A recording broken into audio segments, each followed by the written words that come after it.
या बातमीपत्राचे प्रायोजक आहेत pro rich look skin and hair studio. नमस्कार, पोलीस माझा न्यूज मध्ये आपलं स्वागत। पाहूयात काही विशेष घडामोडी। जायकवाडी धरणाचे 18 दरवाजे उघडले, गोदावरीत विसर्ग सुरू। पैठण येथील जायकवाडी धरणात 4169 क्युसेक पाण्याचा विसर्ग सुरू करण्यात आलाय। धरणातील पाणीसाठा 99.78% पोहोचल्यानं मंगळवारी मध्यरात्री धरणाचे 18 दरवाजे उघडण्यात आले। धरणामध्ये 23 सप्टेंबर रोजी 99.56% पाणीसाठा होता। त्यानंतर पाणलोट क्षेत्रात चांगला पाऊस झाल्यामुळे पाण्याची आवक वाढली।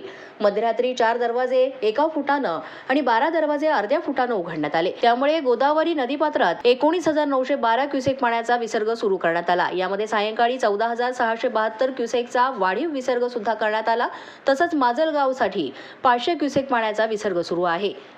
शाखा अभियंता विजय काकडे यांनी सांगितलं की पाणलोट क्षेत्रात झालेल्या पावसामुळे पाणीसाठा वाढल्यानं विसर्ग करण्याचा निर्णय घेण्यात आलाय। यामुळे धरणात 2.39 टीएमसी पाण्याचा विसर्ग झालाय, ज्यामुळे गोदावरी नदीपात्रात जलस्तर नियंत्रित ठेवण्यास मदत होणार आहे।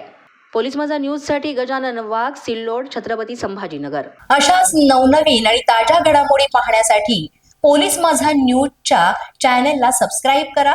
आमचं फेसबुक, ट्विटर आणि इंस्टाग्राम पेज आहे ते सुद्धा फॉलो करा। तसंच अधिक माहितीसाठी पोलीस माझा न्यूजची वेबसाईट आहे www.polismaza.com या वेबसाईटला अवश्य भेट द्या।